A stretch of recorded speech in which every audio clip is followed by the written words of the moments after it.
LDF UR Pradeep മുന്നിൽ നിൽക്കുന്നു. അതേസമയം വയനാട്ടിൽ വളരെ വേഗത്തിൽ 2300 എന്ന വലിയ ലീഡിലേക്ക് പ്രിയങ്ക ഗാന്ധി എത്തുന്നു. മഞ്ജുഷ, വലിയ സൂചകമാണോ വയനാട് നൽകുന്നത്? വയനാട്ടിൽ സ്വാഭാവികമാണ്, വലിയ ഭൂരിപക്ഷം പ്രതീക്ഷിക്കുന്നതാണ് UDF. പക്ഷേ കഴിഞ്ഞ തവണ രാഹുൽ ഗാന്ധിക്ക് കിട്ടിയ അത്രയും ലീഡിലേക്ക് പോകുമോ എന്നുള്ളത് മാത്രമേ ഇനി അറിയാനുള്ളൂ. പാലക്കാട് 38 വോട്ടുകളല്ലേ, 21 വോട്ടുകൾക്ക് സി കൃഷ്ണകുമാർ ലീഡ് ചെയ്യുമ്പോൾ രണ്ടാമതുള്ളത് രാഹുൽ മാങ്കൂട്ടത്തിലാണ്. സരിൻ 3-ാം സ്ഥാനത്താണ്. ഇപ്പോൾ 1-ാം സ്ഥാനത്ത് ഇപ്പോഴും സി കൃഷ്ണകുമാർ 21 വോട്ടുകൾക്ക്. രണ്ടാമത് രാഹുൽ മാങ്കൂട്ടത്തിലാണുള്ളത്. യെസ്, അതാണ് ചിത്രം. പാലക്കാട് BJP തന്നെ ലീഡ് നിലനിർത്തുന്നു. എല്ലാ സമീപകാല തെരഞ്ഞെടുപ്പുകളിലെല്ലാം പാലക്കാടിലെ ആദ്യ റൗണ്ടുകളിലും ആദ്യ സൂചനകളും BJPക്ക് അനുകൂലമായിരുന്നു. ആ ട്രെൻഡ് തന്നെ ഇത്തവണയും പാലക്കാട് 21 വോട്ടുകൾക്ക് BJP ലീഡ് നിലനിർത്തുകയാണ്. ചേലക്കരയിൽ 111 വോട്ടുകൾ ഇടതു മുന്നണി. ഇതാണ് സാഹചര്യം. തുടക്കത്തിലെ ഇഞ്ചോടിഞ്ച് പോരാട്ടം പാലക്കാട് പ്രകടമാകുന്നു എന്നതാണ് സാഹചര്യം. അത് വളരെ പ്രകടമാണ് അല്ലെ മഞ്ജുഷ്? മാറിമറിയുന്ന അല്ലെങ്കിൽ ഇഞ്ചോടിഞ്ച് നിൽക്കുന്ന സാഹചര്യം പാലക്കാട് പ്രകടമാകുന്നു.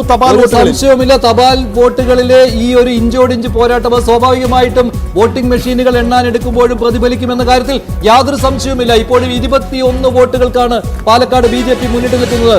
ആദ്യ റൗണ്ടിൽ എന്തായിരിക്കും സ്ഥിതി എന്നാണ് അറിയുവാനുള്ളത്. അത് ഒരു സൂചനയായിട്ട് തുടക്കത്തിൽ കരുതാൻ പറ്റും. ആദ്യ റൗണ്ട് അല്പസമയത്തിനകം അവസാനിക്കും. വോട്ടിംഗ് മെഷീനുകൾ എണ്ണാൻ എടുക്കുമ്പോൾ മാത്രമേ അത് അറിയുവാൻ കഴിയുകയുള്ളൂ. 18 പാലക്കാട് BJPയുടെ ലീഡ് കുറഞ്ഞിട്ടുണ്ട്. 18 വോട്ടുകൾക്ക് ലീഡ് ചെയ്യുന്നു.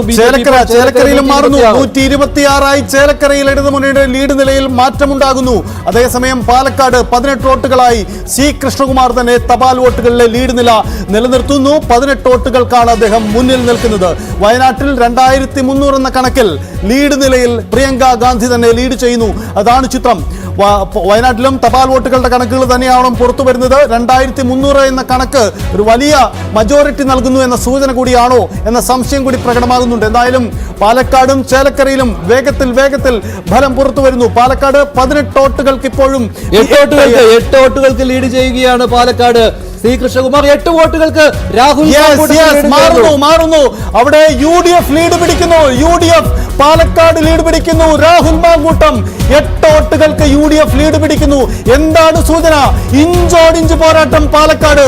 മാറിമറിയുന്ന ഫലസൂചനകൾ. തുടക്കം തൊട്ടേ സസ്പെൻസ്. തുടക്കം തൊട്ടേ പാലക്കാട് പറയുന്ന രാഷ്ട്രീയം പ്രകടമാണ്. ചേലക്കരയിൽ 126 വോട്ടുകൾക്ക് UR പ്രദീപ്. പാലക്കാട് മാറുന്നു. പാലക്കാട് BJPയിൽ നിന്ന് മാറി UDF ലീഡ് പിടിക്കുന്നു. 8 വോട്ടുകൾക്ക് രാഹുൽ മാങ്കൂട്ടം ലീഡ് നേടുന്നു. 961 തപാൽ വോട്ടുകളാണ് ഉള്ളത്. 961 ഇപ്പോൾ ലീഡ് 8 വോട്ടുകൾക്ക് രാഹുൽ മാങ്കൂട്ടത്തിൽ ലീഡ് ചെയ്യുന്നു. ഏറ്റവും ഒടുവിലത്തെ വിവരം അപ്ഡേറ്റ് ആണിത്. രാഹുൽ മാങ്കൂട്ടത്തിൽ 8 വോട്ടുകൾക്ക് ലീഡ് ചെയ്യുകയാണ് പാലക്കാട്. നേരത്തെ ലീഡ് സി കൃഷ്ണകുമാറിനായിരുന്നു. ഇപ്പോൾ രാഹുൽ മാങ്കൂട്ടത്തിൽ 8 വോട്ടുകൾക്ക് ലീഡ് ചെയ്യുന്നു. ചേലക്കരയിൽ 126 വോട്ടുകൾക്ക് ഇപ്പോഴും ലീഡ് ചെയ്യുന്ന LDF ആണ്.